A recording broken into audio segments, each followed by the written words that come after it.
কৃষ্ণ। ভরত সিংহাসনের উপরে রামের পাদুকা জোড়া রেখে অমনি মাটিতে বসে বসে রাজধর্ম পালন করছে। রামচন্দ্র ছুটে গিয়ে ভরতকে জড়িয়ে ধরেছে। ভরত, এত শ্রদ্ধা করিস যে 14টা বৎসর তুই সিংহাসন পেয়েও কোনোদিন সিংহাসনে বসলি না। আমার পাদুকা সিংহাসনে রেখে তুই মাটিতে বসে বসে রাজধর্ম পালন করলি। কি দিয়ে তোর এই ভালোবাসা ঋণ আমি শোধ করবো ভাই? বল, তুই আমার কাছে কি চাস? তুই যা চাইবি আমি তোকে কথা দিলাম, আমি তোকে তাই দেব। ভরত বললে, দেবে দাদা?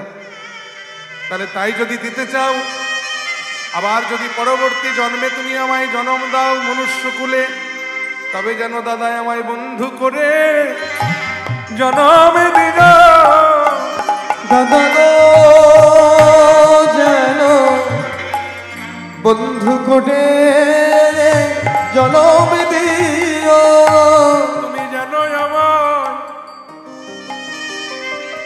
তোমার বন্ধু করে জন্ম দিও দাদা গো,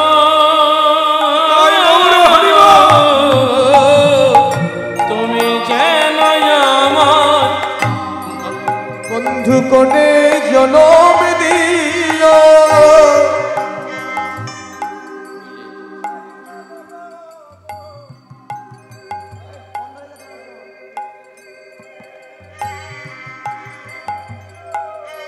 আমি আর কিছু চাই না দাদা গো,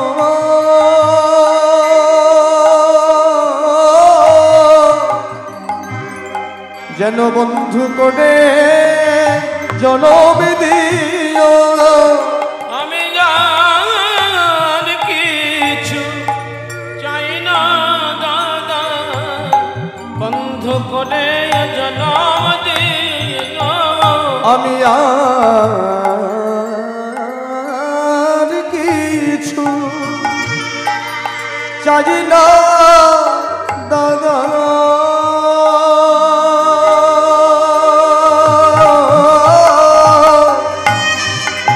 যেন বন্ধু করে জন্ম দিও। রামচন্দ্র বললেন, ভরত, এ জন্মে তুই আমার ভাই হয়েছিস, আর পরের জন্মে কেন বন্ধু হতে চাইছিস তুই? একবার কারো প্রমোশন হলে সে আর ডিমোশন নিতে চায়? কেউ যদি এমএ পাস করে যায় সে আবার পরে মাধ্যমিক পরীক্ষায় বসতে চায়? ভরত বললে, দাদা গো, আমি কেন তোমার বন্ধু হতে চাইছি জানো? যেদিন তুমি বনবাসে গিয়েছিলে, তুমি বনবাসে গিয়েছিলে, সেদিনই আমি বড় আশা করে গিয়েছিলাম ভ্রাতৃত্বের অধিকার নিয়ে তোমায় ফিরিয়ে আনতে। কিন্তু সেদিনে তুমি আমায় জোর করে বনবাস থেকে আমায় ফিরিয়ে দিয়েছিলে, কারণ আমি তোমার ভাই, তুমি আমার দাদা। তাই তোমার আদেশ মানতে সেদিন আমি বাধ্য ছিলাম। কিন্তু সেদিনে যদি আমি তোমার বন্ধু হতাম, তাহলে তো তুমি আমায় আদেশ করতে পারতে না। আমি জোর করে টানতে টানতে তোমায় অযোধ্যায় ফিরিয়ে নিয়ে আসতাম। তাই দাদা গো, আর ভাই করে নয়, যেন বন্ধু করে জন্ম দিও। যেন বন্ধু করে জন্ম দিও। আমি আর কিছু চাই না দাদা গো, যেন বন্ধু করে জন্ম দিও। আমি আর কিছু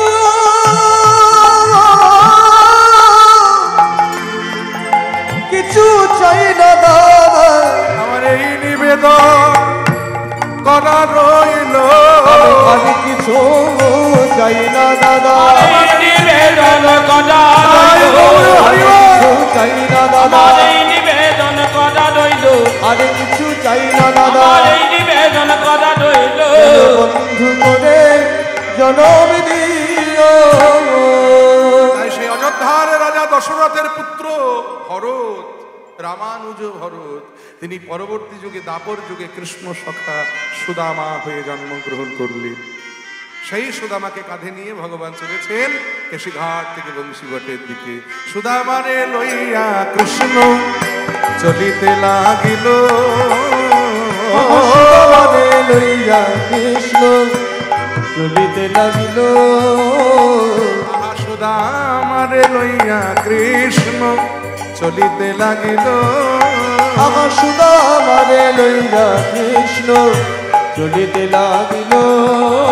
একটি পক্ক অম্র বৃক্ষ তলে আসিয়া দাঁড়ালো, অম্র বৃক্ষ তলে আসিয়া দাঁড়ালো। একটা আম গাছের তলায় এসে দাঁড়িয়েছে, আর যেই দাঁড়িয়েছে সুদামা বলছে কানাই, বলে কি হলো? একবার দাঁড়া রে দাঁড়া রে, একেবারে দাঁড়া রে দাঁড়া কানাই, একবার দাঁড়া রে দাঁড়া রে, দাদা রে দাদা রে কেন? ওই দেখ পাকা পাকা আম ফলেছে, দাঁড়া রে দাঁড়া রে। ওই পাকা পাকা আম ফলেছে, দাঁড়া রে দাঁড়া রে। এই বলে কানাইয়ের কাঁধ হতেই, ওই কাঁধে বসে বসেই একটা বৃক্ষ হতে পাকা আম সুদামা ছিঁড়ে নিয়েছে। আর ছিঁড়ে নিয়ে মনে মনে ভাবছে, আহা হা, বৃন্দাবনের গাছ পাকা আম, না জানি কত মিষ্টি। এই আমটা যদি ভাই কানাইকে সেবা দিই, ভাই কানাই সেবা পেয়ে বড় তৃপ্তি লাভ করবে। কিন্তু কথা হলো, বৃন্দাবনের গাছের পাকা আম তো ভালোই, আমিও ভালো, আমার ভাই কানাইও ভালো, কিন্তু আমাদের রাজা তো ভালো নয়। আমাদের রাজা কংস সেই ছেলেবেলার থেকে, কানাই যখন ছোট তখন থেকে কানাইয়ের সঙ্গে শত্রুতা শুরু করেছে। পুতনার বক্ষে বিষ মাখিয়ে, পুতনার স্তনে বিষ মাখিয়ে কানাইকে মারবার জন্য পাঠিয়ে দিয়েছে। অকাসুর, বকাসুর, তৃণাবর্তাসুর, অজাসুর, কত অসুর, কত দৈত্য, কতজনকে পাঠিয়েছে ভাই কানাইকে হত্যা করবার জন্য, কিন্তু সফল কাম হয়নি। তা যে রাজা নারী জাতির বক্ষে স্তনে বিষ মাখাতে পারে, সে যে আমের মধ্যে বিষ মাখিয়ে রাখবে না, তার কি মানে আছে? তাহলে এই আমটার মধ্যে যদি বিষ থাকে, ভাই কানাইকে খেতে দিলে ভাই কানাই মরে যাবে। কিন্তু কানাইয়ের বেঁচে থাকার দরকার আছে তো, কারণ কানাই কত ক্ষমতাশালী। ওইটুকু বয়সে পুতনাকে বধ করেছে, শকটাসুর বধ করেছে, অকাসুর, বকাসুর, তৃণাবর্তাসুর, অজাসুর, তাদেরকে হত্যা করেছে। কালীয় নাগ দমন করেছে। ইন্দ্রের কোপ দৃষ্টি থেকে বৃন্দাবনকে রক্ষা করবার জন্য 1 সপ্তাহ কাল বাম হাতের কনিষ্ঠ আঙ্গুলির দ্বারায় গিরি গোবর্ধন পাহাড় তুলে দাঁড়িয়ে থেকেছে। শুধু তাই নয়, যেদিন কালীদহের বিষ জল পান করে আমরা সব সখারা মরে গিয়েছিলাম, কেউ ভাবিনি আবার কোনোদিন পৃথিবীর আলো দেখতে পাবো। ভাই কানাই কোথা থেকে ছুটে এসে কি যেন একটা মরা বাঁচানো মন্ত্র দিয়ে আমাদের সবাইকে প্রাণে বাঁচিয়ে দিয়েছে। কানাই মরা বাঁচানো মন্ত্রটাও জানি না, আমরা তো জানি না। তাই কানাইকে যদি আগে সেবা দিই, কানাই তো খেলে আম খেলে, বিষযুক্ত আম খেলে কানাই মরে যাবে। আমরা তো মন্ত্র জানি না, কানাইকে বাঁচাতে পারবো না। কিন্তু আমটা যদি আমি আগে খাই, যদি বিষের প্রয়োগে আমরা মরে যাই, আমি মরে যাই, কানাই তো মন্ত্র জানি, ও আবার আমায় বাঁচিয়ে দেবে। এই দেখুন বৃন্দাবনের সূক্ষ্ম রস, এখানেই সূক্ষ্ম রসের সার্থকতা। ও মায়েরা,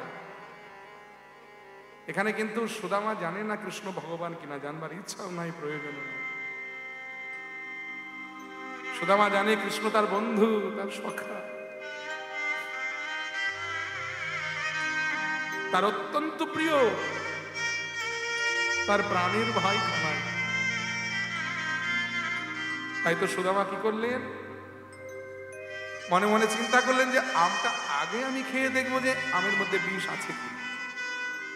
তাই সুদামা আমটাকে ছাড়িয়ে নিয়ে জিহ্বা দিয়ে একদিকে লেহন করেছে, আর যেমনই লেহন করেছে উনি দেখছে, আহ কি মিষ্টি, না এদিকটাই বিষ নেই, ওদিকে যদি থাকে, উল্টো দিকে থাকতেই পারে। এই বলে সুদামা আমটাকে ঘুরিয়ে নিয়ে আবার বিপরীত দিকে জিহ্বা দিয়ে লেহন করে দেখছে, না এদিকটাও বড় মিষ্টি, অতএব এই আমের মধ্যে বিষ নাই। এই আমটা নিয়ে গিয়ে ভাই কানাইয়ের বদলে তুলে দিয়েছে। ভাই কানাই যখন আমটা খাচ্ছে, সুদামা ভাই কানাইয়ের সেই আম খাওয়া বদন দেখছে, আর মনে মনে কত আনন্দ তৃপ্তি লাভ করছে। হঠাৎ সুদামা বললে, কানাই এ কানাই বল, আমটা তোকে খেতে দিয়েছি বলে যেন খেতে খেতে পুরোটাই খেয়ে নিস না, তাহলে আমার জন্য একটু রাখিস। এই এই তোর একটা স্বভাব, আমায় খেতে দিলি আবার আমার এটা থেকে তুই ভাগ বসাতে চাইছিস কেন? গাছে এত আম আছে, তুই একটা পেড়ে খেতে পারছিস না? আবার আমার মুখের আম খাওয়ার দরকার কি? সুধাবা বলছে তোর মুখের আমটা কেন খেতে চাই জানিস? কারণ তোর এঠো বড় মিঠো লাগে ওরে ভাই রে কানাই কানাই রে তোর এঠো বড় মিঠো লাগে ভাই রে কানা ওরে কানাই রে তোর এঠো বড় মিঠো লাগে ওরে ভাই রে কানা কানাই রে তোর এঠো বড় মিঠো লাগে ভাই রে কানা আমরা খাইতে বড় সুখ পাই ওরে তাই তো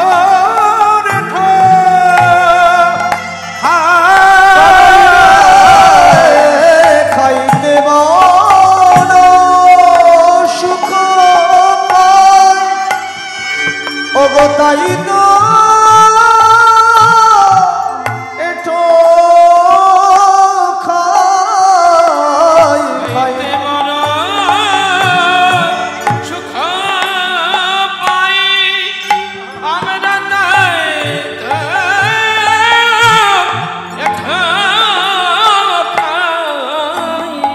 খাইতে খাইতে তোর মুখ হতে ওগো খাইতে খাইতে ও তোর মুখ হতে আমায় দিতে হলো তা ওই মুখ হতে দিতে ওই মুখ হতে দিতে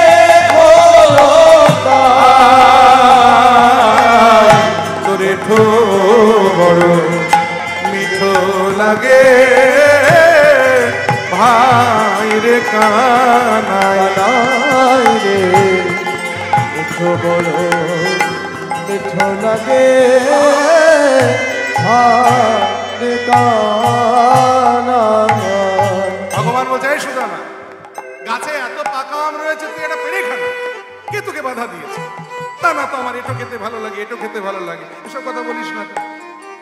সুদামা বলছে কানাই রে, বৃন্দাবনের গাছ পাকা আম সে তো স্বভাবতই মিষ্ট, কিন্তু সেই আম যদি তোর বদলে যায় না, যেমন দেখবেন একটা পেয়ারা গাছে যদি প্রচুর পেয়ারা পেকে থাকে, তার মধ্যে কোনো একটা পেয়ারাতে যদি টিয়া পাখিতে ঠোকর দেয়, সেই পেয়ারাটা গাছের মধ্যে সবচাইতে মিষ্টি হয়। তেমনি বৃন্দাবনের গাছ পাকা আম তো স্বভাবতই মিষ্টি, কিন্তু তোর বদলে যখন যায় না, সেটা একেবারে অমৃত হয়ে যায়। তাই ভাই কানাই রে বলি না জানি কি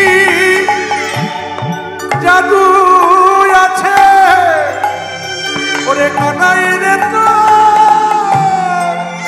চাঁদ মুখে কানাই রে না জানি কি জাদু আছে হাই কানাই রে তো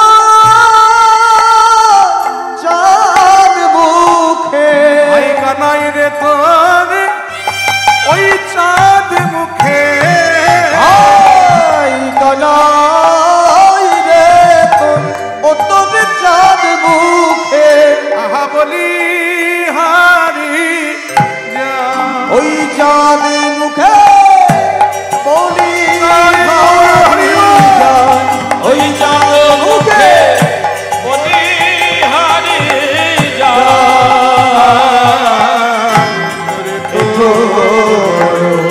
মিঠো লাগে ভাই কানাই রে মিঠো বড়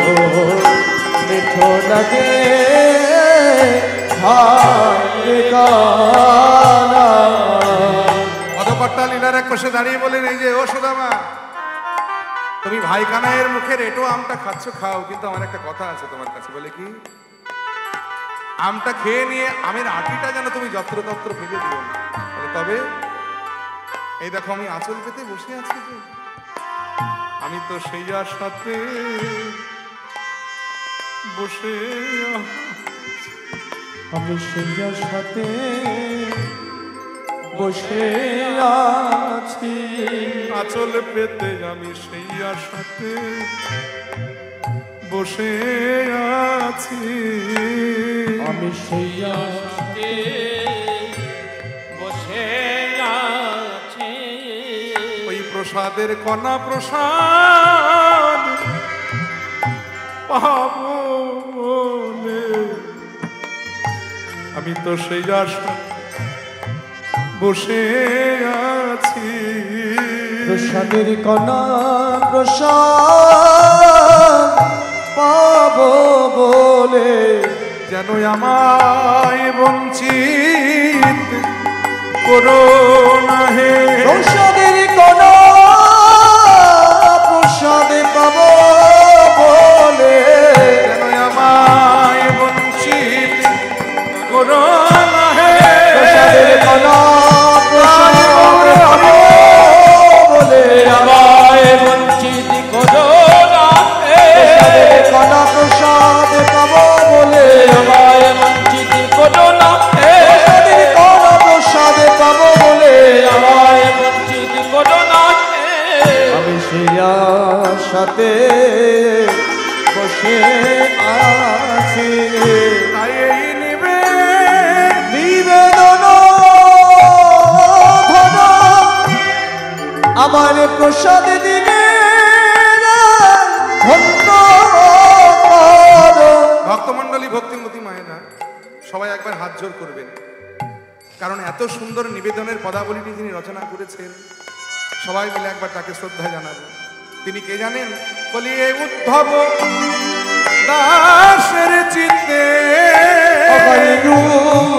উদ্ধব উদ্ধব দাসের চিতে ওই দেখো বলি হারি ওই দাসের চিতে বলি হারি তাই হরিব বলি হারি যা।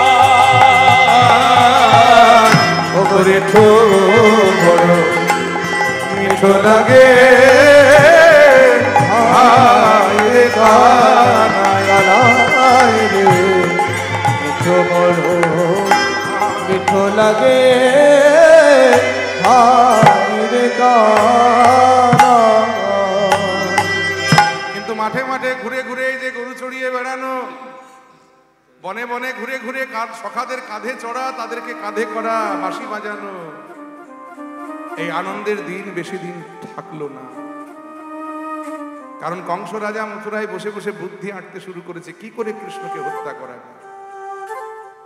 অনেকভাবে তো চেষ্টা করলাম, পারলাম না। যদি কোনো প্রকারে মথুরায় নিয়ে আসতে পারি, কারণ এখানে আমার অনেক বড় বড় বীরেরা রয়েছে আমার পোষা, তাদের মধ্যে যদি একবার কৃষ্ণকে ফেলে দিতে পারি, তাহলে ওই এমনিতেই ওদের ভয়ে মুখে রক্ত উঠে এমনিতেই মরে যাবে।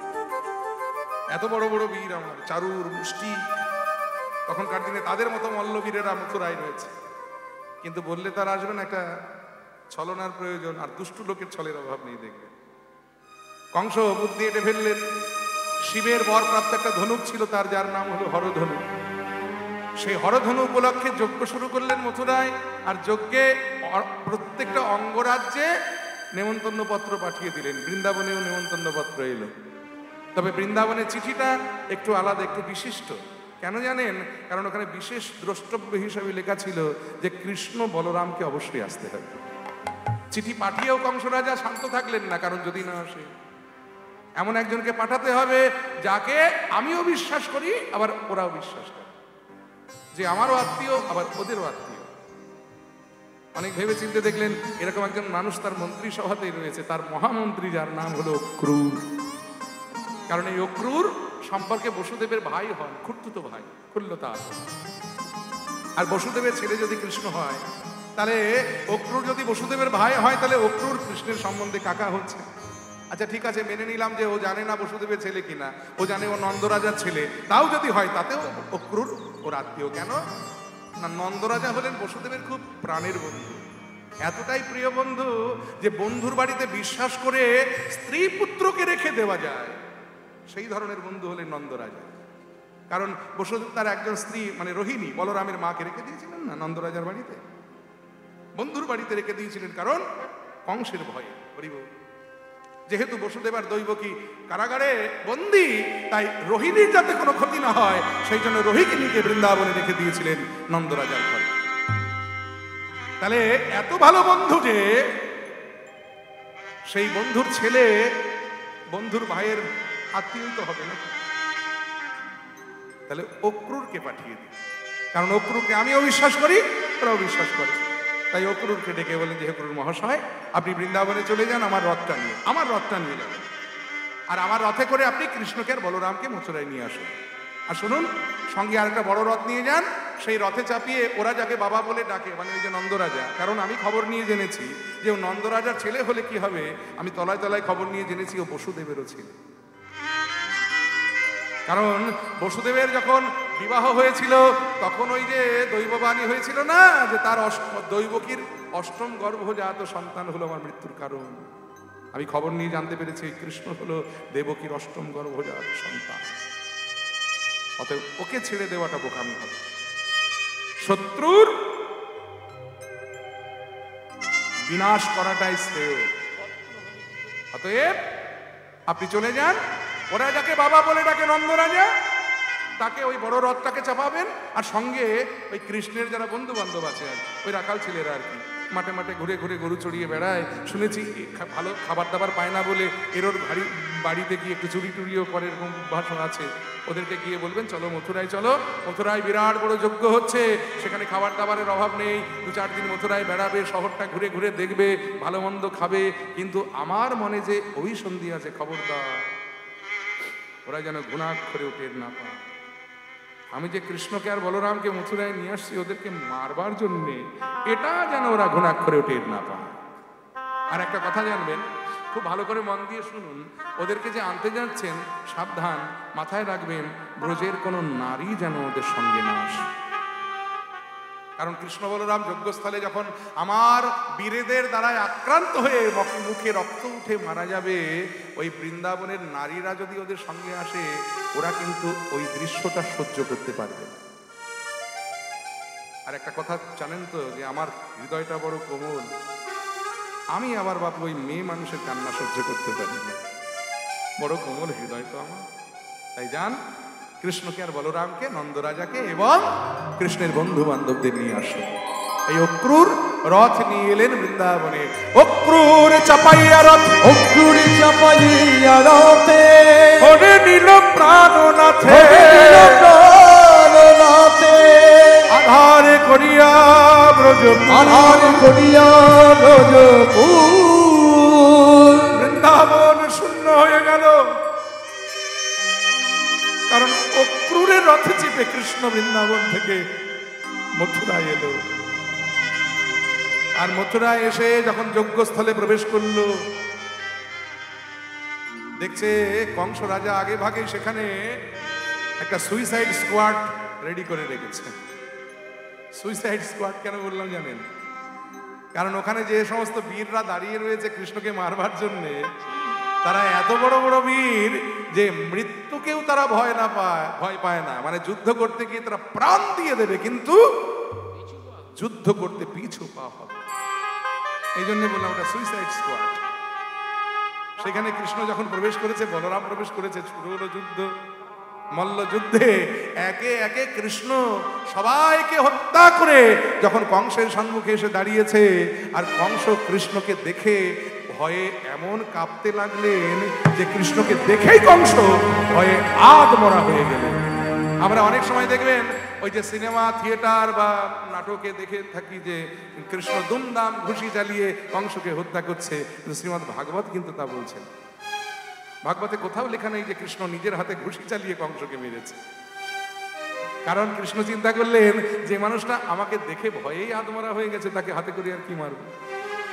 এই বলে কৃষ্ণ সিংহাসন থেকে ওই কংসকে নামিয়ে তার ঘাটটা ধরে টেনে হিচড়ে ওই যজ্ঞস্থলটা এমন ঘুরিয়ে দিলেন যে ঘোরাতে ঘোরাতে কখন যেন কংসের প্রাণ বায়ুটা বেরিয়ে গেল।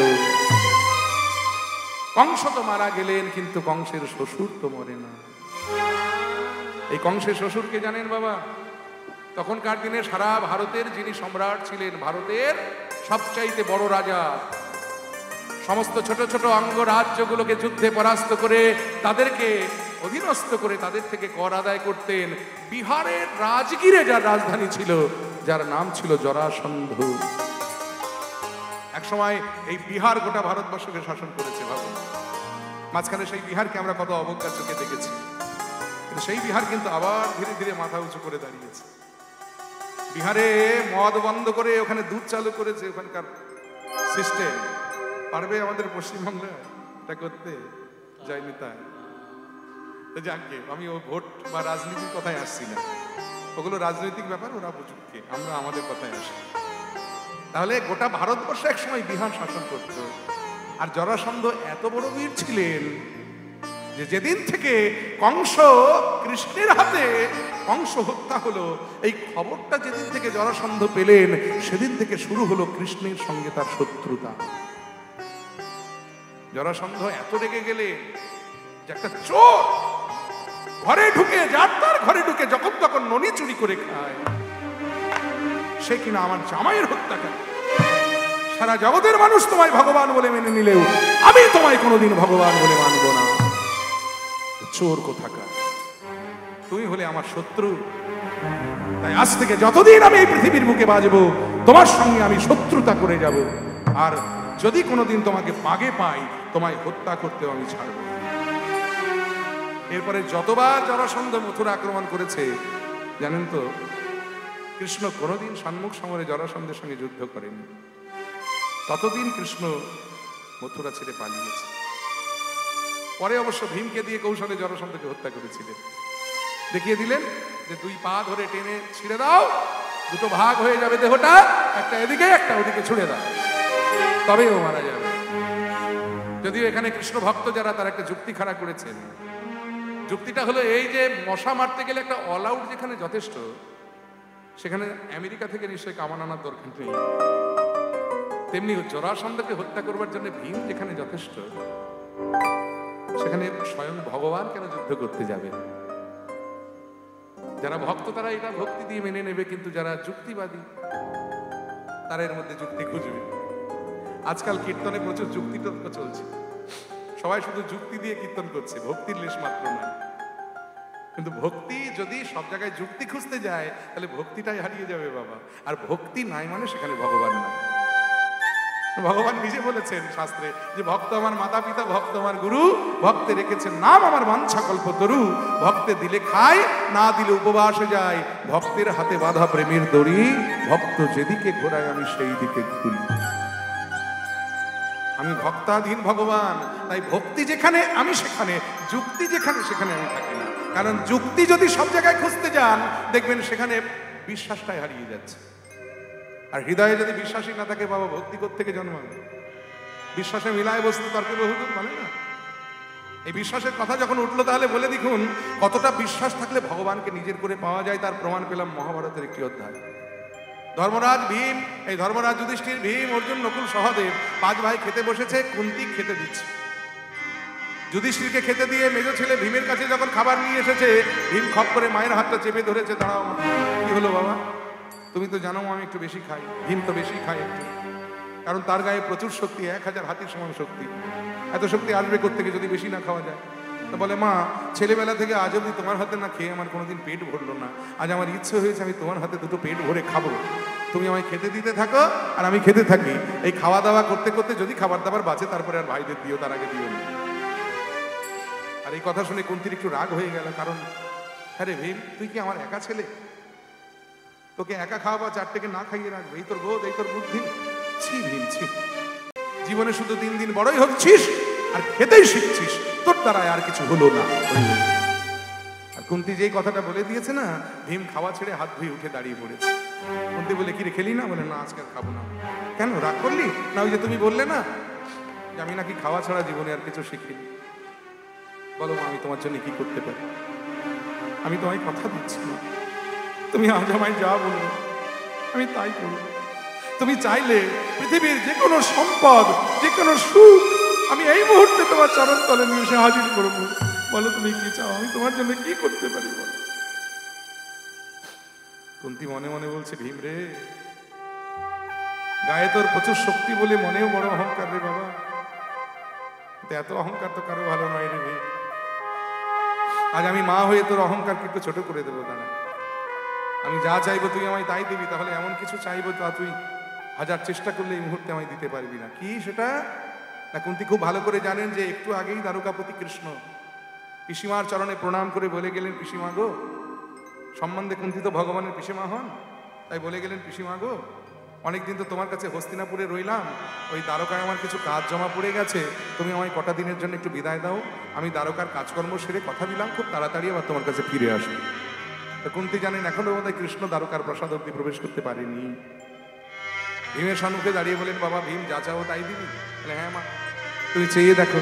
তাহলে তাই যদি হয় বাবা, তাহলে এই মুহূর্তে এক্ষুনি আমার সম্মুখে কৃষ্ণ দর্শন করা। কুন্তি জানে এটা ভীম তাকে কিছুতেই দিতে পারবে না। আর এই কথা শুনে ভীম মনে মনে বললেন, মা তুমি জগতের সবচাইতে সহজ চাওয়াটা আমার কাছে চাইলে। কৃষ্ণ দর্শন করানো এমন কোনো ব্যাপার হলো? আমি তোমায় এক্ষুনি কৃষ্ণ দেখাচ্ছি, দাঁড়া। এই বলে ভীম ঘরে ছুটে গিয়ে তার সেই আজীবন ওজনের গদাটাকে বার করে নিয়ে এলেন। আর সেই গদাটা এনে ভীম উঠানে দাঁড়িয়ে মাথার ওপরে গদাটা ঘুরিয়ে ওপর দিকে ছুড়ে দিলেন। গদাটা যখন নিচের দিকে পড়ছে, পতিত গদাটার নিচে ভীম নিজের মাথাটা রেখে চিৎকার করে ডাকলেন, মধুসূদন, মধুসূদন দেখা না, দেখা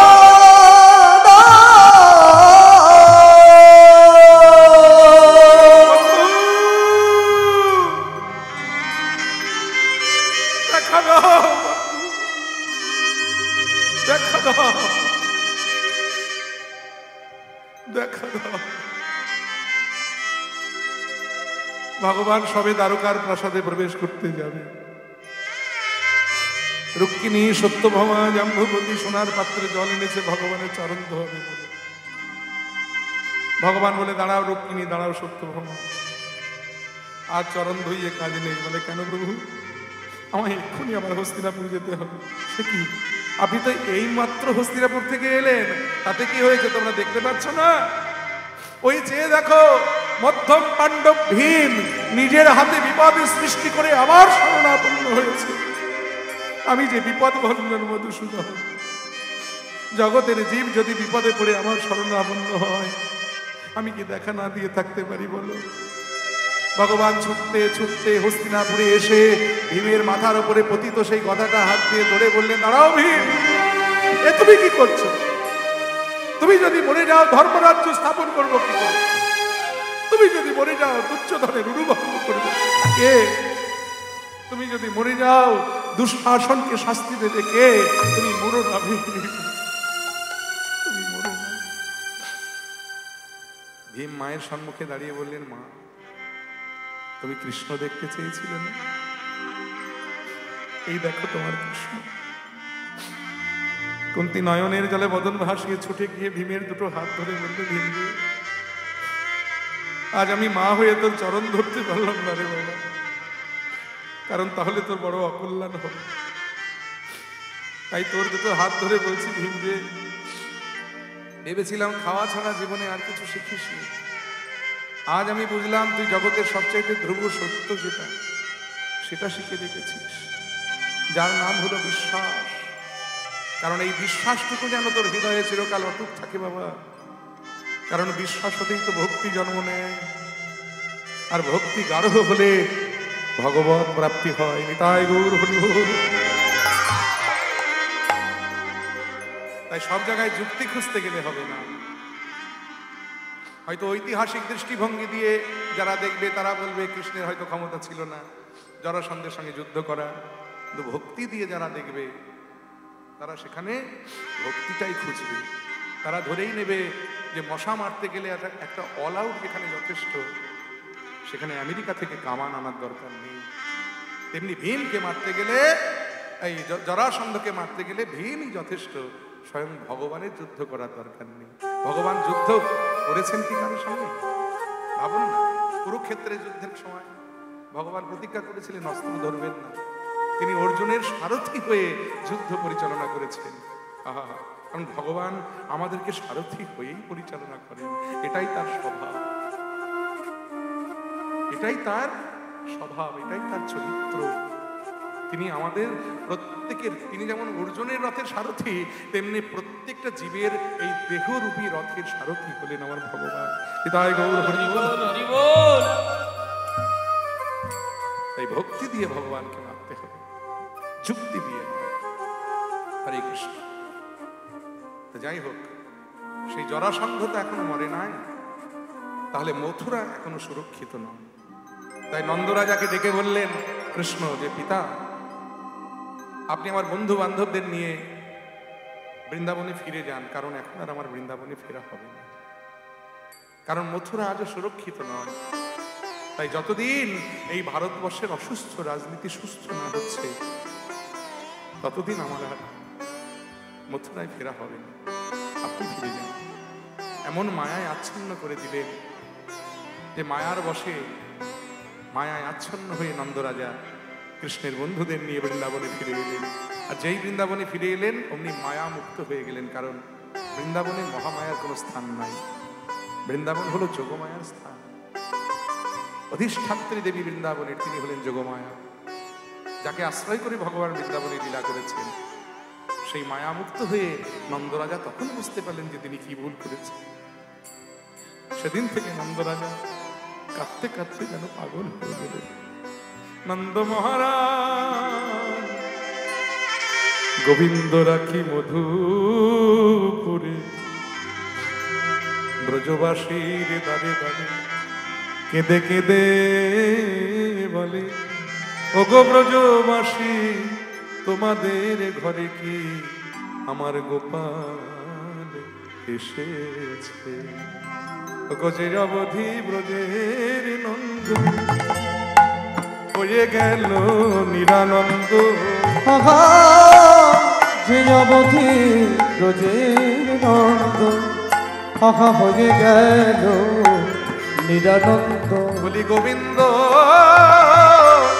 রাখি যা মধুপুরে গো, সে অবধি যত দুঃখ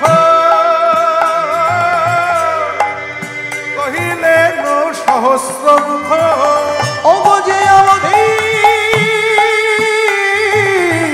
যত দুঃখ আহা কহিলেন সহস্র মুখ। ওগো সে দুঃখ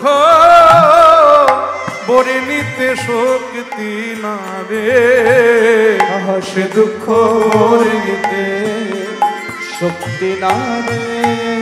সে কি বলবার কথা, বলবার কথা, ব্রজবাসীর প্রাণে যত ব্যথা বলবার কথা। ব্রজবাসীর প্রাণে যত ব্যথা, রামকৃষ্ণ হারাইলে, ব্রজবাসীর প্রাণে যত রামকৃষ্ণ হারাইয়ে, ব্রজবাসীর প্রাণে যত রামকৃষ্ণ হারাইয়ে, ব্রজবাসীর প্রাণে যত ব্যথা, রামকৃষ্ণ হারাইয়ে, ব্রজবাসীর প্রাণে যত ব্যথা বলবার কথা। কানাই রে, কানাই রে।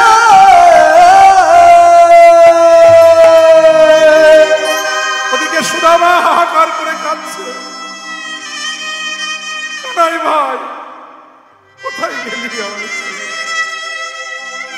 তোকে একদিন আদর্শনে আমি প্রাণে মরি, তোকে হারিয়ে আমি কেমন করে বাঁচব? কাঁদতে কাঁদতে ছেলেটা পাগল প্রায় হয়ে গেছে। মথুরা থেকে যদি একটি গরু ছুটে আসে কোনো সময়, সুদামা ছুটে গিয়ে গরুটার কণ্ঠ জড়িয়ে ধরে বলে, ওই গরু, তুই তো মথুরা থেকে আসছিস, বলতে পারিস আমার ভাই কানাই কেমন আছে?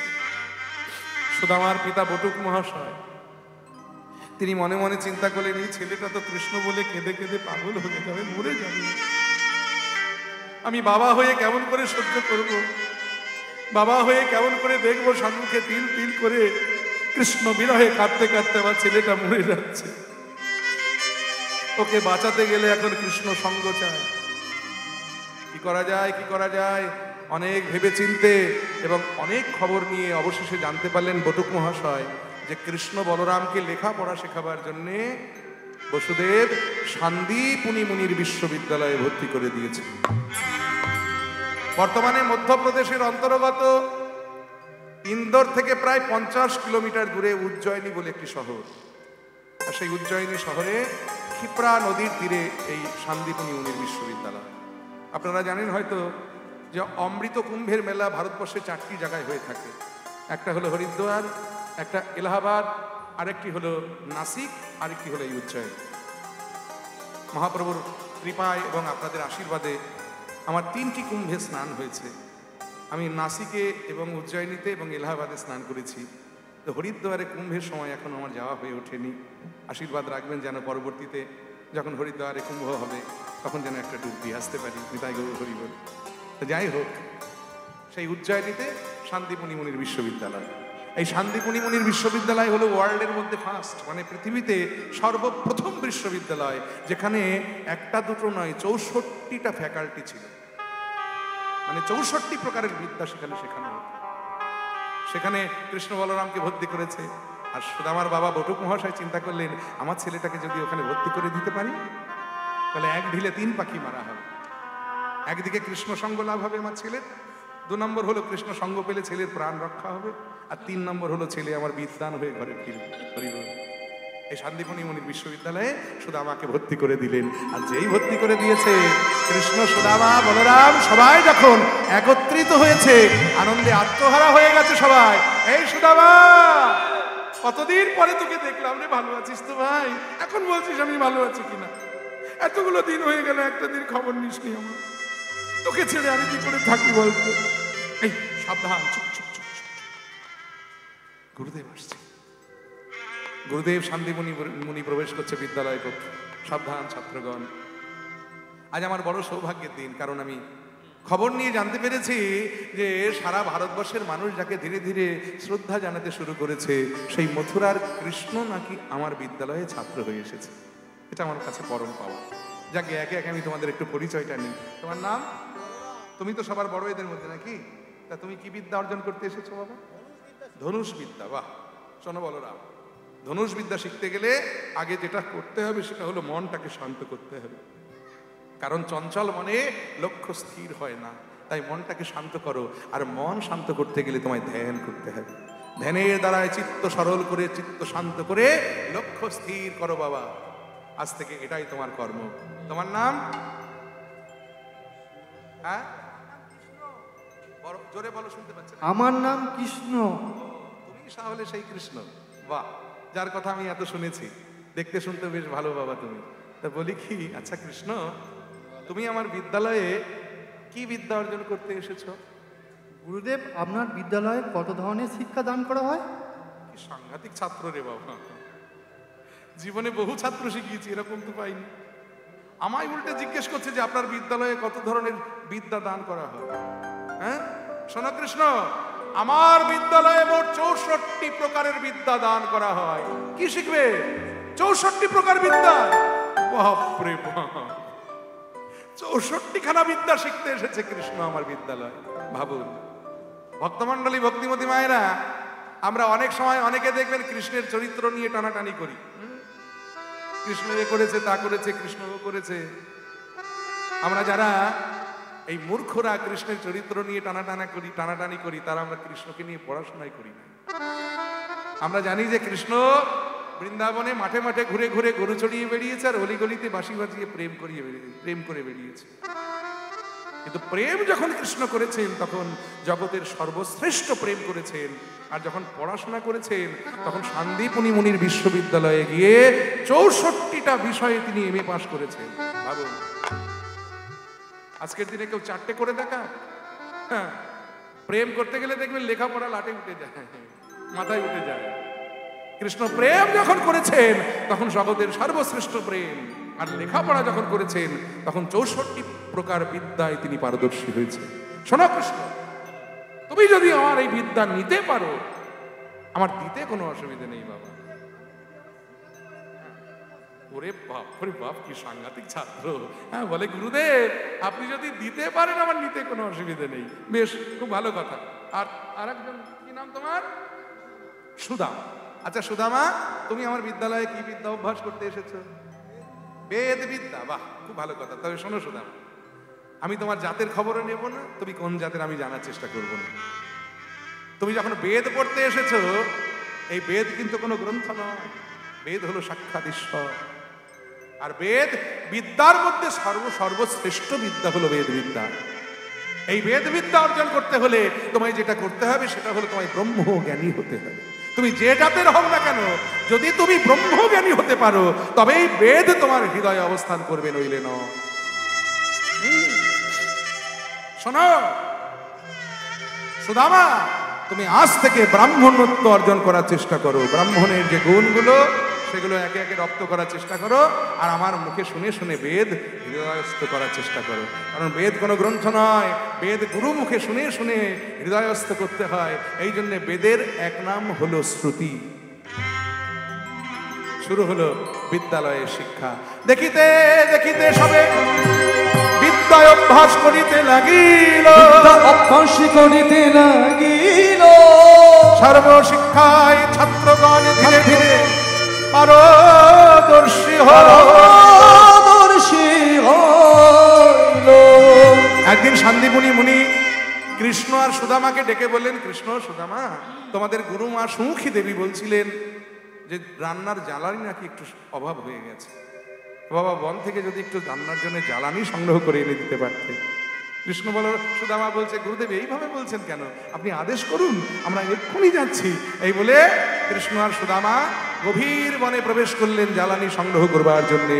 আর যেই বনে এসে প্রবেশ করলেন, হেনকালে হইল কথা ঝড় ভয়ঙ্কর, চারিদিকে ব্যাপিল ঘোর অন্ধকার। কৃষ্ণ সুদামা, কৃষ্ণ সুদামা। এমন ঝড় বৃষ্টি শুরু হয়ে গেল যে এক হাত দূরের কিছু দৃষ্টিগোচর হচ্ছে না, এমন মুষলধারে বৃষ্টি হচ্ছে। সেই সঙ্গে বড় বড় শিল। সুদামা বেগতিক দেখে একটা বৃক্ষের নিচে কৃষ্ণকে জড়িয়ে ধরে এমনভাবে দাঁড়িয়ে থাকলেন, এমন আষ্টে পিষ্টে জড়িয়ে ধরে রাখলেন যে বৃষ্টির ফোঁটা শিলের আঘাত সুদামার অঙ্গে লাগছে, কিন্তু কৃষ্ণের অঙ্গে এক ফোঁটা বৃষ্টির আঘাতও লাগতে দিলেন না, শিলের আঘাতও লাগতে দিলেন না। অনেক পরে যখন ঝড় বৃষ্টি থেমে গেল, সারা বন অন্ধকারচ্ছন্ন হয়ে গেছে। তাই অন্ধকারের মধ্যে আর কোথায় যাবে কৃষ্ণ সুদামা? ওই বৃক্ষের নিচেই বসে পড়লেন এবং কৃষ্ণ সুদামার কোলে মাথা রেখে ধীরে ধীরে নিশ্চিন্তে কখন যেন ঘুমিয়েও পড়েছেন। আর সুদামা সারাটা রাত্রি ধরে জেগে বসে থেকে কৃষ্ণকে পাহারা দিচ্ছেন। সকাল হতে না হতেই শান্তিপুনি মুনি বনে এসে উপস্থিত। সুদামা, কৃষ্ণ, এ কি? আপনি আবার কেন কষ্ট করে আসতে গেলেন গুরুদেব? আসবো না, তোমরা আমার শিষ্য, আর শিষ্য হলো পুত্র সম। গতকাল তোমাদেরকে বনে পাঠিয়ে ঝড় জল যেই শুরু হলো, সারাটি রাত্রি আমি আর তোমাদের গুরুমা দু চোখের পাতা এক জায়গায় করতে পারিনি বাবা। তাই তো সকাল হতে না হতে ছুটে এসেছি। তোমরা সব ভালো আছো তো? ঠিকঠাক আছো তো? কোনো ক্ষতি হয় নাই তো তোমাদের? না না গুরুদেব, ক্ষতি হবে কি? সুদামা আমায় এমন ভাবে আষ্টে পৃষ্ঠে জড়িয়ে ধরেছিলেন যে কোনো বৃষ্টির আঘাত, শিলের আঘাত আমার অঙ্গে লাগতে দেয়নি, জানেন গুরুদেব। সারাটা রাত্রি আমি সুদামার কোলে মাথা রেখে নিশ্চিন্তে ঘুমিয়েছি, আর সুদামা সারা রাত্রি জেগে বসে আমাকে পাহারা দিয়েছে। শান্তিপুনি মুনি বললেন, কৃষ্ণ, এই সুদামা হলো তোমার প্রকৃত বন্ধু। কারণ বন্ধু চেনা যায় চারটি সময়ে। কোন কোন সময়? সুখের দিনে এবং বিপদের দিনে, আর একটা হলো রাজোদ্বারে, আর এক হলো রাষ্ট্র বিপ্লব। মানে সুখের দিনে যেমন বন্ধু সঙ্গে থাকে, তেমনি বন্ধু যখন বিপদে পড়বে তখনও যেন বন্ধু বন্ধু সঙ্গ না ছাড়ে। তবেই সে হবে প্রকৃত বন্ধু। আর হলো রাজদ্বার, মানে যখন কোনো অফিস আদালতে কাজ করবে তখনও যেন বন্ধু বন্ধুর সঙ্গ না ছাড়ে। আর একটা হলো রাষ্ট্র বিপ্লব, মানে যখন দেশে রাজনৈতিক অস্থিরতা শুরু হবে তখনও যেন বন্ধু বন্ধুর সঙ্গ না ছাড়ে। কিন্তু ভারতবর্ষের অসুস্থ রাজনীতি বন্ধু বন্ধুর মধ্যে বিভেদ সৃষ্টি করে দেয়। আরে বাবা, রাজনীতি থাকবে ভোটের ঘরে, বন্ধুত্বের মধ্যে কেন রাজনীতি? কিন্তু ভারতবর্ষের অসুস্থ রাজনীতি আজ বন্ধু বন্ধুর মধ্যে প্রাচীর তুলে দিচ্ছে, তাদের মধ্যে সম্পর্ক নষ্ট করে দিচ্ছে। তাই 4টি সময়ে বন্ধু চেনা যায়। তাই শান্তিমণি মুনি বললেন, কৃষ্ণ এই সুদামা হলো তোমার প্রকৃত বন্ধু, এই সুদামাকে যেন কোনোদিন তুমি ভুলে যেও না। চলো সবাই ঘরে ফিরে চলো। এই ঘরে ফিরে এলেন, বিদ্যালয়ের শিক্ষা পর্ব শেষ হলো। শান্তিমণি মুনি সবাইকে শংসাপত্র দান করলেন। বলরাম, এই যে এসো বাবা, তোমার মাথায় আমি বেদ বিদ্যার পাগড়ি পরিয়ে দিলাম। আজ থেকে তুমি হলে জগতের সর্বশ্রেষ্ঠ ধনুষবিদ। তোমার মাথায় ধনুষ বিদ্যার পাগড়ি পরিয়ে দিলাম। কৃষ্ণ এসো কাছে এসো। যে পাগড়ি আজ অব্দি আমার হাত থেকে কোনোদিন কেউ নিতে পারেনি, সেই 64 বিদ্যার পাগড়ি আমি তোমার মাথায় পরিয়ে দিলাম। আজ থেকে তুমি 64 বিদ্যায় বিদ্যান হলে। যাও, তুমি তোমার ধর্ম পালন করো। সুদামা, এত দূরে দাঁড়িয়ে কেন? কাছে এসো। আজ থেকে তুমি হলে বেদ বিদ্যার পণ্ডিত। আমি তোমার মাথায় পরিয়ে দিলাম বিদ্যার সর্বশ্রেষ্ঠ বিদ্যা, বেদ বিদ্যার পাগড়ি। কারণ এই বিদ্যা, বেদ বিদ্যা এমনই একটা বস্তু সবার পক্ষে আয়ত্ত করা সম্ভব নয়। তুমি হয়েছো আজ থেকে বেদ বিদ্যায় পণ্ডিত।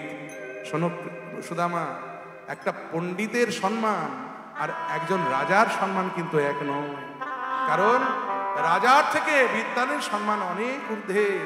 কারণ স্বদেশে পূজ্যতে রাজা, বিদ্যান সর্বত্র পূজ্যতে। একটা এলাকার এমপির যে মূল্য, তার থেকে সেই এলাকায় যদি কোনো নোবেল প্রাইজধারী শিক্ষায় কেউ নোবেল পায়, তার মূল্য দেখবেন সারা পৃথিবীর লোকের কাছে।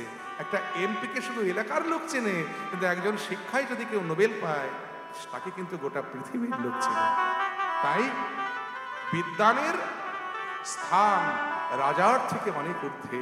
একটা কথা যেন সুদামা, আজ থেকে তুমি যেমন বেদবিদ্যার পণ্ডিত হলে, তুমি আমায় কথা দাও জীবনে কোনোদিন তুমি সত্য বই মিথ্যা বলবে না। কারণ যেদিন তুমি মিথ্যার আশ্রয় নেবে, সেদিন থেকে এই বেদ তোমার হৃদয়ে আর অবস্থান করবে না। যাও। গুরুদেবের চরণে প্রণাম করে সুদামা গুরুদেবের চরণ ধরে কথা দিলেন, গুরুদেব আমি আপনাকে কথা দিচ্ছি, যতদিনেই পৃথিবীর বুকে আমি থাকবো, আমি কোনোদিন সত্য বই মিথ্যা বলবো না। সবাই বাড়িতে ফিরে এলেন। সুদামার বাবা বটুক মহাশয় পাড়ায় পাড়ায় ঘুরে ঘুরে চিৎকার করে বলছে, আয় মশাই, আমার ছেলের মতো ছেলে এই জগতে কজন আছে বলুন? কৃষ্ণ বলরাম বাদ দিলে আমার ছেলের মতো ছেলে আছে? শান্তিমণি মুনির বিশ্ববিদ্যালয় থেকে একেবারে বেদ বিদ্যার পাগড়ি মাথায় নিয়ে আমার ছেলে বিদ্যান হয়ে ফিরে এসেছে। এর একটা ভালো ছেলের জন্য একটা ভালো মেয়ে দরকার তো, নাকি? বিয়ে দেবো, ছেলে বয়স হচ্ছে, বিয়ে দিতে হবে না? একটা ভালো মেয়ে দেখুন। পাশের গ্রামে খবর নিয়ে দেখা গেল সুশীলা নামেতে কন্যা রূপে গুণে সম, সুশীলা নামেতে কন্যা রূপে গুণে সম, গুণে ছিল তারে অতি নিরূপম, ছিল তারে অতি নিরূপম। শুভদিনে শুভক্ষণে বিবাহ হইল, শুভদিনে শুভক্ষণে বিবাহ হইল। প্রতিবেশীর মনে আনন্দ বাড়িল, প্রতিবেশীর মনে আনন্দ বাড়িল। উলধ্বনি শঙ্খধ্বনি করে নারীগণ, উলধ্বনি শঙ্খধ্বনি করে নারীগণ। হরি হরি বলে যত ভক্তগণ, হরি হরি হরি বলে যত ভক্তগণ। আনন্দ ধরে না, আনন্দ ধরে না, সুদামার বিবাহেতে আনন্দ ধরে না, সুদামার বিবাহেতে আনন্দ ধরে না। বিয়ে বাড়িতে আনন্দ তো হবে, এত আনন্দ বিয়ে বাড়িতে, কিন্তু সেই আনন্দ বেশি দিন চিরস্থায়ী হলো না। কারণ কিছুদিন যেতে না যেতেই সুদামার একে একে পিতৃ মাতৃ বিয়োগ হয়ে গেল। আর যে ছেলের মাথার উপরে পিতামাতা নেই, সেই ছেলে জানে সমাজে বেঁচে থাকাটা কত কঠিন। কারণ সত্যবাদী সত্যনিষ্ঠ ব্রাহ্মণ হলেন বেদ বিদ্যার পণ্ডিত এই সুদামা। গুরুদেবের চরণ স্পর্শ করে কথা দিয়ে এসেছে, গুরুদেব জীবনে কোনোদিন সত্য বই মিথ্যা বলবো না। আর সেই ছেলে আজকে সংসার জীবনে প্রবেশ করে বুঝতে পেরেছে যে এই সংসারে টিকে থাকতে গেলে পদেই পদে মিথ্যার আশ্রয় নিতে হবে। সুদামার স্ত্রী সুশীলা দেবী তিনিও সারা জীবন শিব ঠাকুরের মাথায় জল ঢেলে প্রার্থনা করে এসেছেন যে হে শিব ঠাকুর, আমার সঙ্গে যার তুমি বিবাহ দেবে, আমার যিনি স্বামী হবেন তার অট্টালিকা না থাক, ধন সম্পদ না থাক, সে যেন চির সত্যবাদী হয়। শিব ঠাকুর কথাও শুনেছে, সুদামার মতো সত্যনিষ্ঠ ব্রাহ্মণের সঙ্গে সুশীলার বিবাহ হয়েছে। কিন্তু সংসার জীবনে প্রবেশ করে সুদামা বুঝতে পারলেন যে কত ধানে কত চাল। মাথার উপরে এতদিন পিতৃদেব বটের ছায়ার মতো ছিল, সে যখন চলে গেলেন সুদামা ওই সমাজের প্রতিকূলতায় পড়ে ধীরে ধীরে পিতৃ সম্পদ যা কিছু ছিল হারাতে হারাতে পথের ধারে এসে ঠেকেছে। ঘরের কোণে বসে নয়ন জলে বদন ভাসি সুদামা কাঁদে আর বলে, আবার কি খেলা খেলিবে শ্রীহরি, কি খেলা পড়িল মনে। আবার কি খেলা খেলিবে শ্রীহরি, কি খেলা পড়িল মনে। লীলাম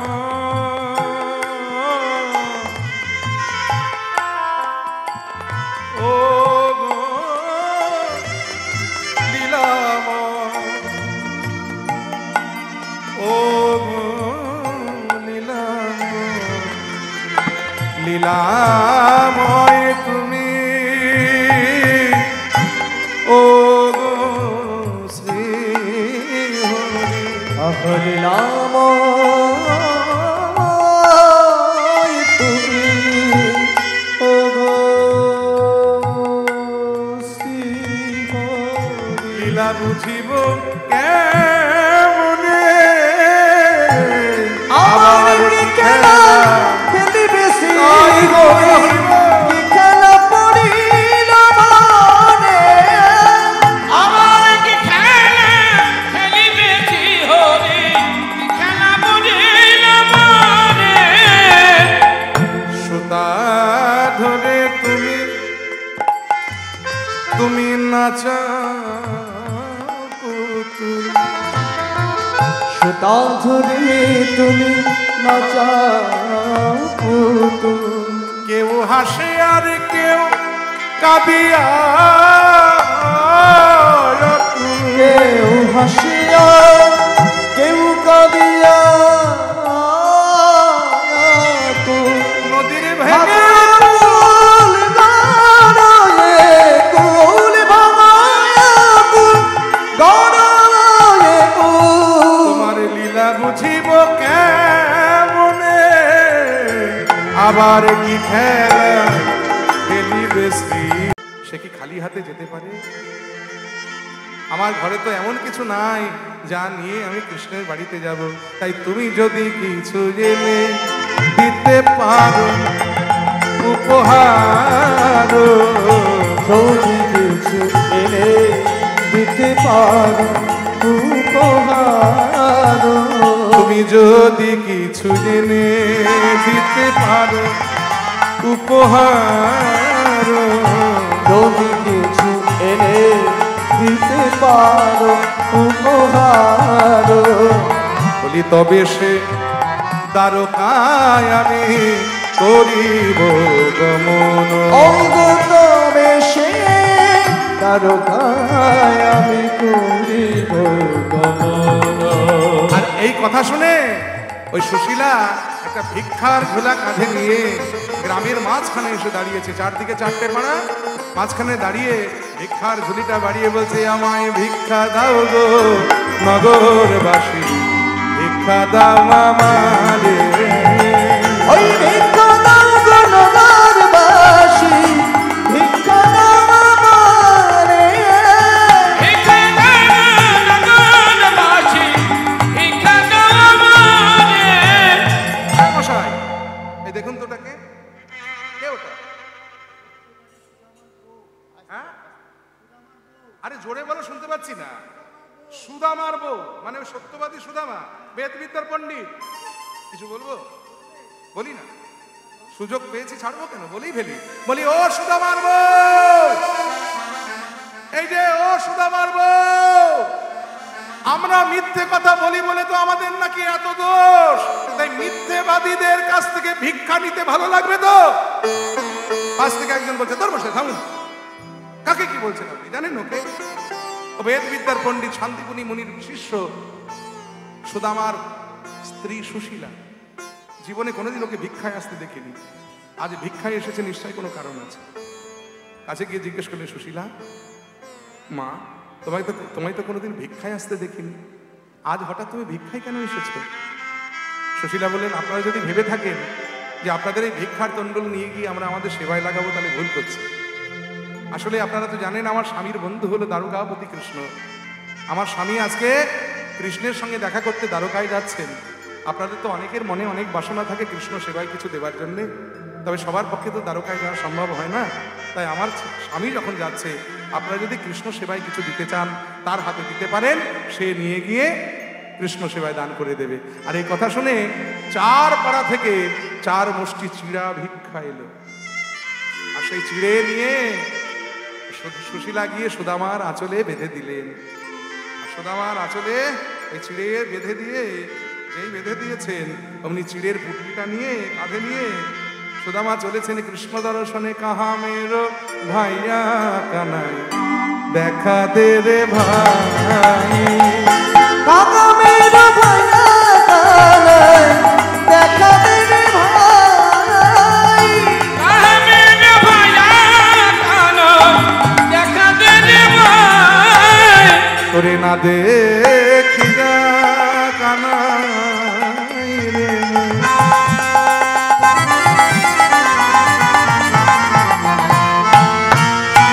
তোরে না দেখি যা কানাই রে মোর, পরাণ বিদরিয়া যা।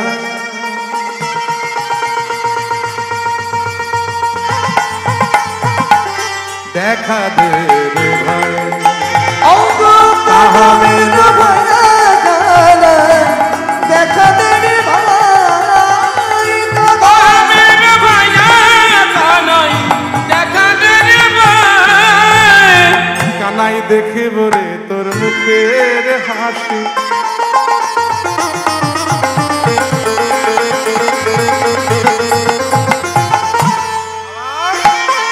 শুনবো রে তোর মোহন বাসি, দেখবো রে তোর মুখের হাসি, শুনবো রে তোর মোহন বাসি, আমি দেখিব রে তোর মুখের হাসি।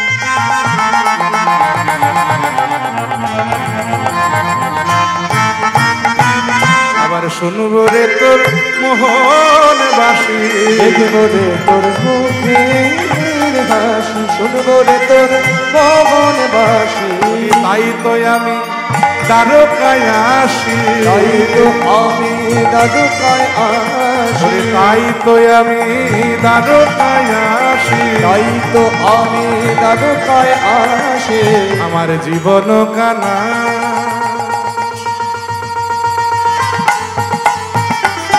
দেখা দে রে ভাই,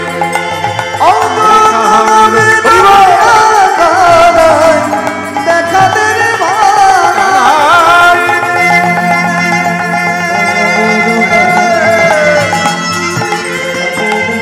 কানা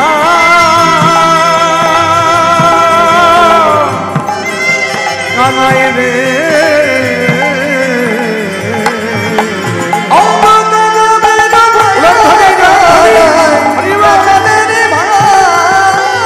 কাহা মেরো ভাইয়া কানাই, দেখা দে রে ভাই, ऐ भिखारी, कहाँ जा रहे हो? क्यों अंदर में? हमारा दोस्त है, अंदर में तुम्हारा दोस्त। ये द्वारका की राजप्रसाद है, यहाँ हमारा राजाधिराज कृष्णचंद्र रहता है, और तुम कहाँ के भिखारी हो, आकर बोलते हो तुम्हारा कृष्णचंद्र तुम्हारा दोस्त है। ये हम विश्वास करेंगे? ओ, তোমাদের বিশ্বাস হচ্ছে না? তাহলে যাও না, একবার গিয়ে তোমাদের রাজাকে জিজ্ঞেস করো, গিয়ে বলো যে তার বন্ধু সুদামা এসেছে। বেটা ছেলেকে ধরে না, ভাবে ধরে রাখবি যাতে পালাতে না পারে। আমি এক্ষুনি ভিতর থেকে খবর নিয়ে আসছি। যদি মিথ্যে কথা বলে না, এমন শাস্তি দেব যে সারা জীবন এই বেটাকে জেলের ঘানিটা নিয়ে ছাড়বে। এই বলে এক দাড়ি সুদামাকে ধরে রাখলেন, আর এক দাড়ি চলে গেলেন ভিতরে। মহারাজ ধীরাজ দ্বারকাপতি কৃষ্ণচন্দ্রের জয় হোক।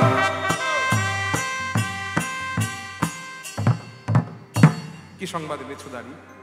মহারাজ, দ্বারকায় তো আজকাল টেকা বড় দায়ী হয়ে পড়েছে, বড্ড ভিখারির উৎপাত হয়ে গেছে। বলে কেন? জানেন তো, ভিখারিরা আজকাল আবার নতুন নতুন ফন্দি বার করছে।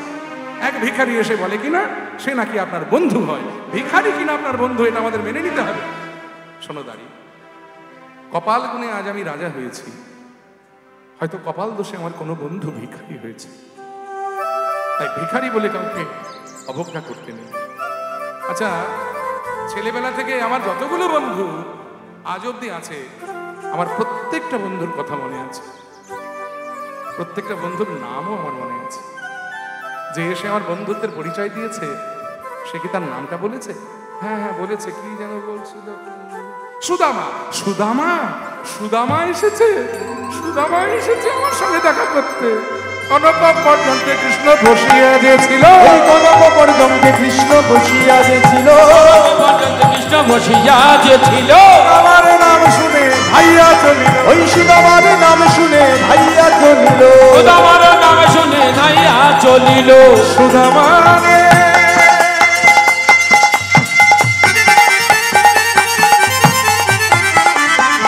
সুদামা রে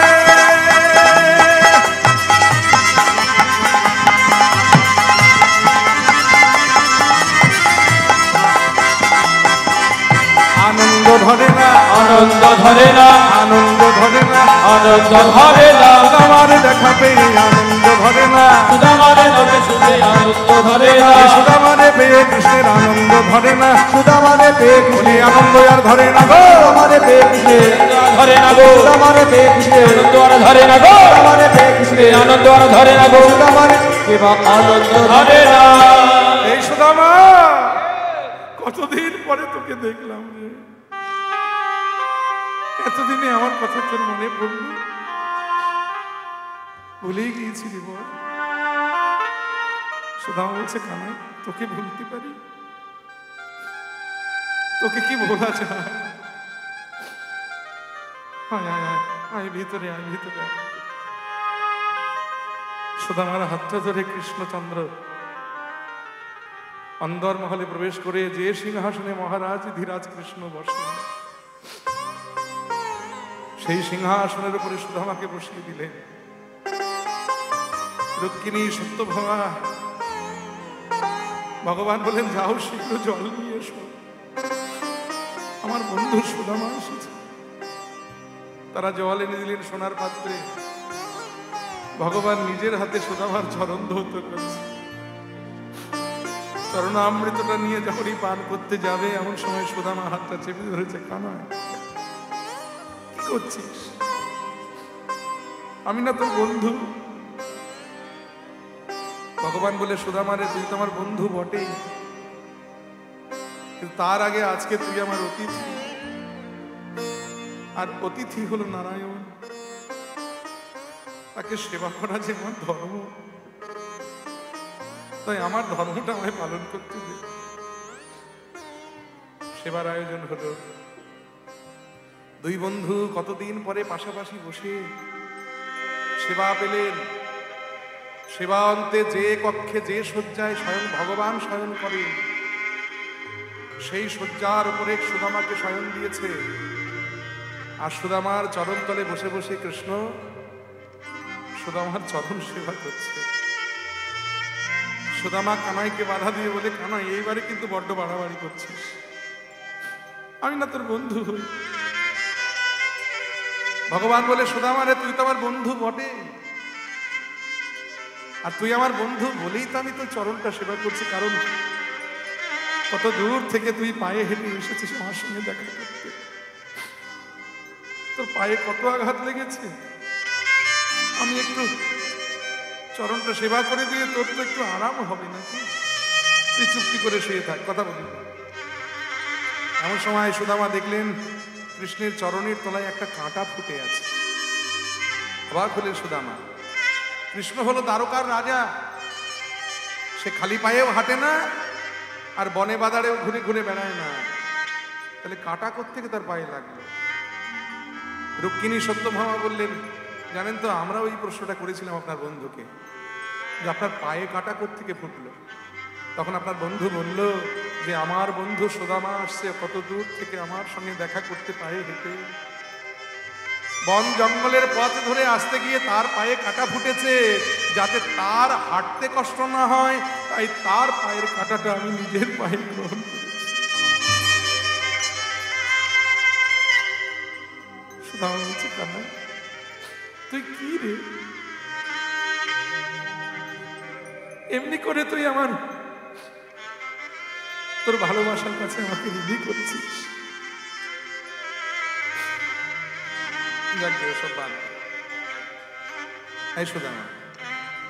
মনে আছে সেই দিনগুলো, সেই বৃন্দাবনের বনে বনে ঘুরে ঘুরে গরু ছড়িয়ে বেড়ানো, সেই বাঁশি বাজানো, সেই তোদের কাঁধে চড়া, তোদেরকে কাঁধে করা, সেই বনের ফল পেড়ে আমরা সবাই মিলে ভাগ করে খাওয়া,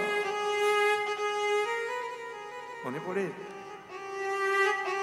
সুদামা বলছে, কানাই সে কি ভোলার রে, সেই স্মৃতিগুলো নিয়েই তো এতদিন ধরে বেঁচে আছে।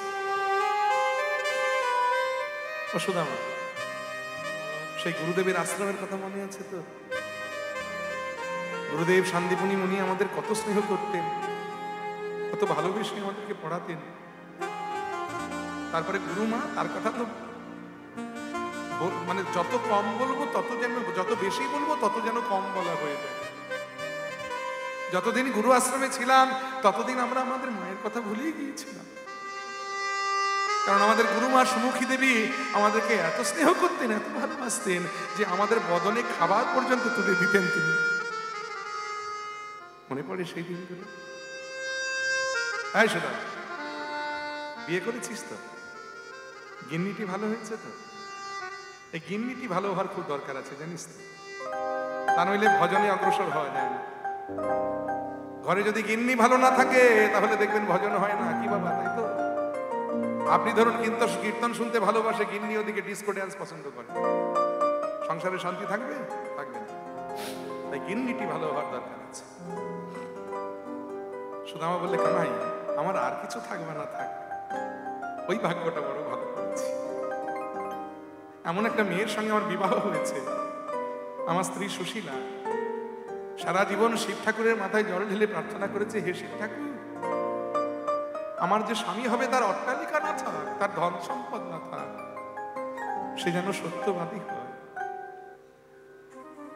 আর জানিস তো, এই যে আজকে তোর কাছে এসেছি, এর জন্য আমার কৃতিত্ব কিছু নেই, সবটাই আমার স্ত্রী সুশীলার কৃতিত্ব। সেই তো আমাকে জোর করে তোর কাছে পাঠিয়েছে। ও, তাহলে তুই নিজের ইচ্ছেতে আসিসনি, তোর গিন্নির কথাই তুই আমার সঙ্গে দেখা করতে এসেছিস। যদি কোনোদিন তোর গিন্নির সঙ্গে আমার দেখা হয় না, আমি সেদিন তাকে একটা প্রণাম করে বলবো যে আপনি অন্তত বন্ধুত্বের মর্যাদাটা দিতে জানেন, এই সুদামা জানেন। রাগ করিস না কানা, কি করবো বল? পিতামাতা নেই মাথার উপরে, আমি জীবনে কোনোদিন সত্য বই মিথ্যা বলতে পারি না। বিদ্যালয়ে ছাত্ররা আসে, যৎকিঞ্চিত যা দেয়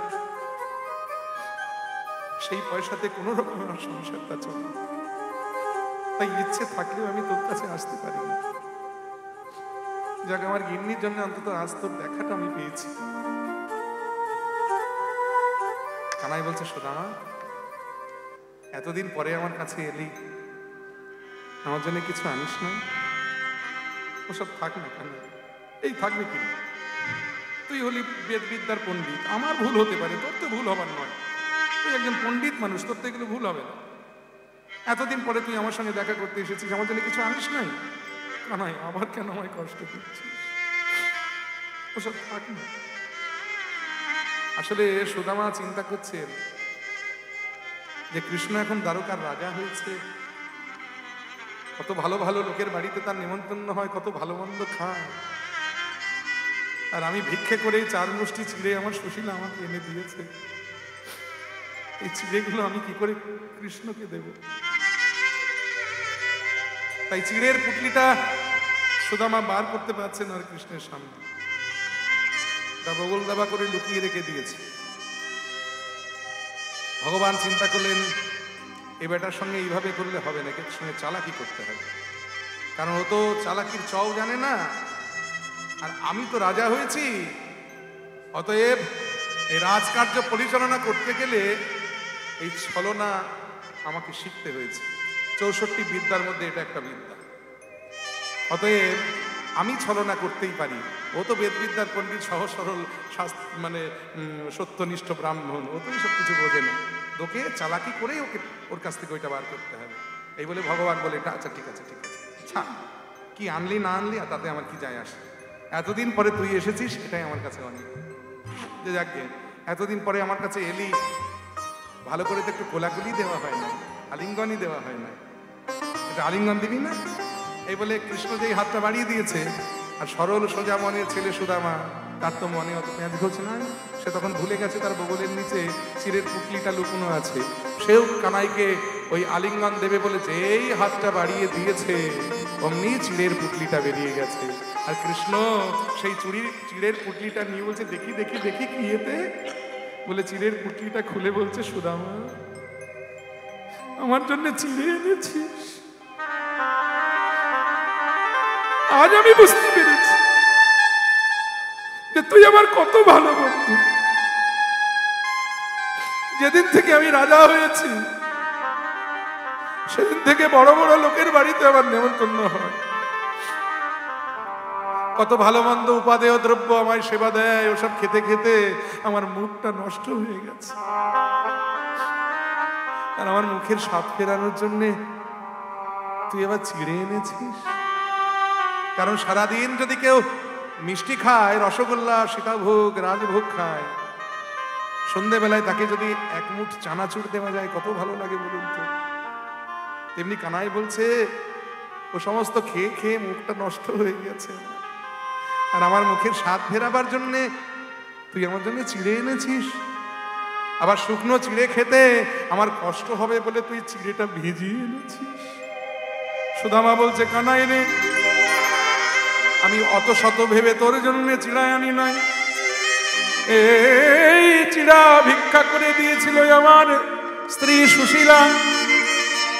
সেই চিড়ে নিয়ে যখন আমি তোর কাছে আসছিলাম, পথে আসতে আসতে আমার মনে হলো আমার বন্ধু কৃষ্ণ এখন দ্বারকার রাজা, কত বড় বড় লোকের বাড়িতে তার নিমন্ত্রণ হয়, কত উপাদেয় দ্রব্য সেবা করে, যে বদনে ওই ভালো মন্দ উপাদেয় দ্রব্য সেবা পাই, সেই বদনে এই শুকনো চিড়ে আমি কেমন করে তুলে দেব। এই কথা ভাবতে ভাবতে কখন যেন আমার চোখের জলে চিড়ে ভিজে ভাই কানাই রে,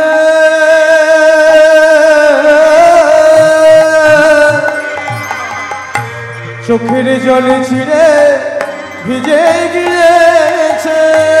আমি কেমন করে তুলে দেব বদনে রে, আমার চোখের জলে চিড়ে ভিজে গিয়েছে। আমি কেমন করে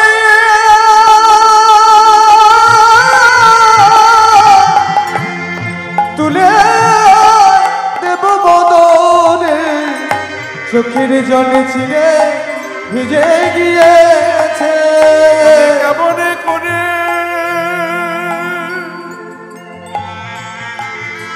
কানাই রে তুলে দেব বদনে,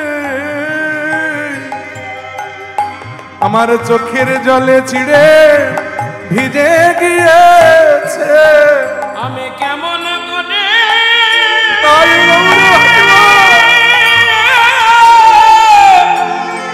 তুলে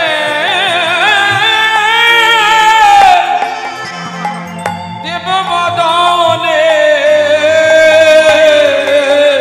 চোখের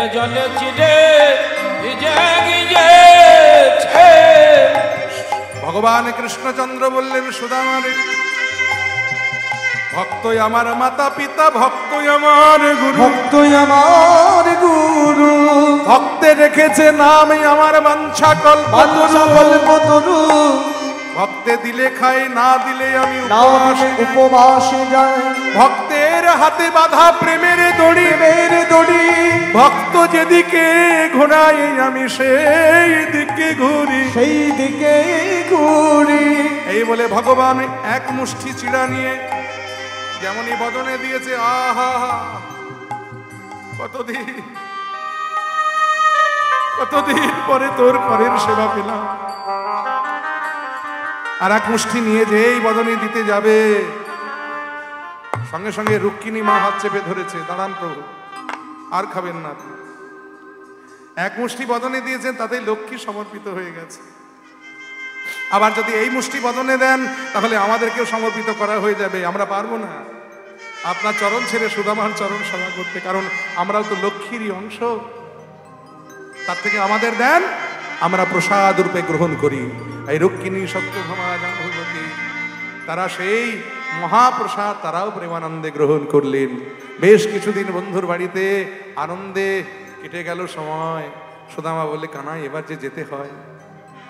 সুশীলা আমার পথপানে চেয়ে বসে আছে, আমার বিদ্যালয়ের ছাত্ররা আমার মুখের দিকে তাকিয়ে বসে আছে। এবার আমায় বিদায় দে, চলে যাবি সুদামা? বেশ, ভালো থাকিস সুদামা, তুইও ভালো থাকিস কানাই, ভালো থাকিস। সুদামা চলে গেলেন।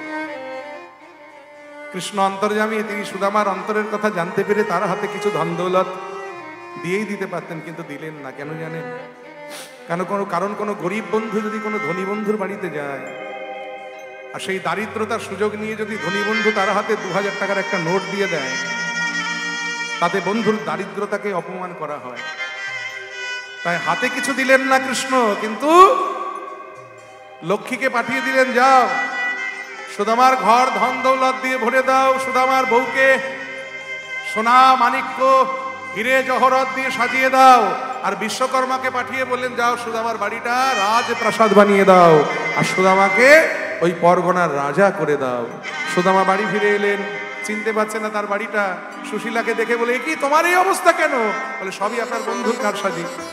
আপনি চলে গেলেন, আর আপনার বন্ধু কোত্থেকে বিশ্বকর্মাকে পাঠিয়ে দিয়ে এই দেখুন বাড়িটা রাজবাড়ি বানিয়ে দিয়েছে, মা লক্ষ্মীকে পাঠিয়ে দিয়ে ধন দৌলত দিয়ে ঘর ভরে দিয়েছে, আমায় রাজরানী সাজিয়ে দিয়েছে, আর আপনাকে এই পরগনার রাজা করে দিয়েছে।